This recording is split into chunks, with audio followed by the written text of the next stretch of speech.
अब कर रहे हैं क्वेश्चन नंबर 26। 25 जो है लगभग 26 की तरह है, तो जो 26 कर लेगा वो 25 भी कर लेगा आराम से। तो हम कर रहे हैं क्वेश्चन नंबर 26।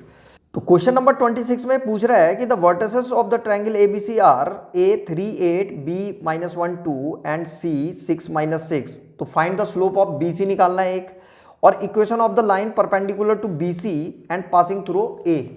जो दो चीजें निकालनी है, एक तो इसमें स्लोप बीसी निकालना है, दूसरा जो पार्ट है उसमें हमें क्या निकालना है, उस लाइन का इक्वेशन निकालना जो ए से होके जाती है, यानी कि इस ए पॉइंट से जाएगी और बीसी पे परपेंडिकुलर होगी ऐसे करके, यहाँ पे 90 डिग्री का एंगल बना रही हूँ, इस लाइन का इक्वेशन निकालना है। ये ब्लू कलर से दिखा दिया मैंने इसको। तो दो काम करें, तो सबसे पहले बीसी का स्लोप निकालते हैं।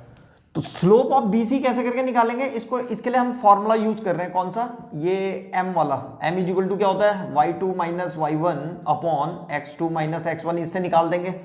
तो इसको x1 y1 ले लो, और इसको जो है x2 और इसको y2 ले लो और रख दो यहाँ फॉर्मूले में। तो यहाँ पे slope of BC is equal to हो जाएगा y2 माइनस y1। अच्छा, स्लोप ऑफ BC को मैं m1 से दिखा रहा हूँ, m1। तो slope of BC m1 is equal to हो जाएगा हमारे पास y2 माइनस y1, यानी कि -6 और -2।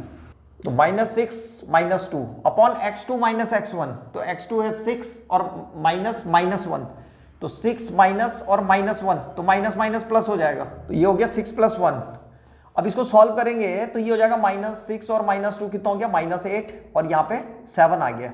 तो ये जो है स्लोप BC आ गया। ये BC का स्लोप कितना है, तो पहला पार्ट तो हो गया। अब कर रहे हैं हमें सेकंड पार्ट। सेकंड पार्ट में क्या करना था, ये फर्स्ट पार्ट था। सेकंड पार्ट में हमें क्या करना है कि उस लाइन का इक्वेशन निकालना है जो BC पे परपेंडिकुलर है और पॉइंट ए से होके जाती है। तो हम इसमें लिखेंगे कि slope of the line perpendicular to BC, जो BC के परपेंडिकुलर होगी उस लाइन का स्लोप क्या होगा। तो उस लाइन के स्लोप को हम दिखा रहे हैं m2 से, और m2 इज इक्वल टू हो जाएगा -1 अपॉन m1। क्यों, क्योंकि जब दो लाइनें परपेंडिकुलर होती हैं तो m1 multiplied by m2 is equal to -1 आता है। ये हमेशा ध्यान रखना, ये परपेंडिकुलर के लिए कंडीशंस है। तो इसमें ये m1 था, हमें m2 निकाला, तो m2 इज इक्वल टू कितना हो जाएगा, तो m2 इज इक्वल टू हो जाएगा, इस m1 को यहाँ भेज देंगे तो -1 अपॉन m1। तो मैंने यहाँ पे डायरेक्ट लिख दिया इसको, तो निकालो। ये हो जाएगा m2 is equal to -1 upon m1। m1 की जगह में -8/7 है, तो यहाँ पे लिखेंगे -8 अपॉन 7। तो इस माइनस से ये माइनस कट जाएगा और 7 ऊपर चला जाएगा, तो ये हो जाएगा हमारे पास कितना, 7/8। तो m2 आ गया स्लोप, यानी कि अब उस लाइन का स्लोप आ गया जो BC के परपेंडिकुलर है। अब हमें इक्वेशन निकालना है किसका, इसका जो पॉइंट ए से होकर के जाती है और BC पे परपेंडिकुलर है। तो यहाँ पे एक स्टेटमेंट लिख देंगे हम कि equation of the line that passes through the point A and perpendicular to BC।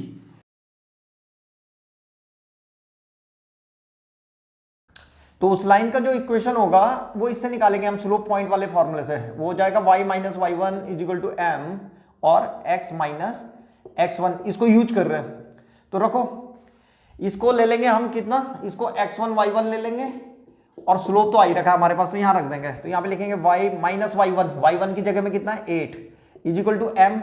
इस लाइन का स्लोप कितना आ रखा था 7/8, तो यहाँ पे 7/8 आ जाएगा। और x माइनस x1, x ऐसे ही रहेगा, और माइनस x1 की जगह में कितना आ जाएगा 3। बस अब इसको सॉल्व कर दो तो ये इक्वेशन आ जाएगा। तो पहले क्रॉस मल्टीप्लाई कर रहे हैं, यहाँ 8 की इंटू दोनों के साथ हो जाएगी, तो ये हो जाएगा 8y माइनस 64, और यहाँ 7 की इंटू होगी तो 7x माइनस 21। अब क्या करोगे, इन सबको इस साइड ले जाओ। तो यहाँ पे 7x है, तो ये उधर जाएगा तो माइनस का 8y हो जाएगा। लिख ऐसे देंगे इसको, 7x माइनस 8y, और ये जो 64 है ये भी इधर ही चला जाएगा, तो -21 और प्लस 64 इज इक्वल टू 0। इधर क्या बच गया 0, तो ऐसे लिख दिया इसको। तो ये इक्वेशन आ रही है अब 7x माइनस 8y और -21, 64 में से 21 माइनस कर दो, तो ये बच जाएगा हमारे पास 3 और 4, 43 इज इक्वल टू 0। तो ये उस लाइन का इक्वेशन है जो पॉइंट ए से होकर के जाती है और BC पे परपेंडिकुलर है। ये फाइनल आंसर आ गया हमारा। तो ये था क्वेश्चन नंबर 26।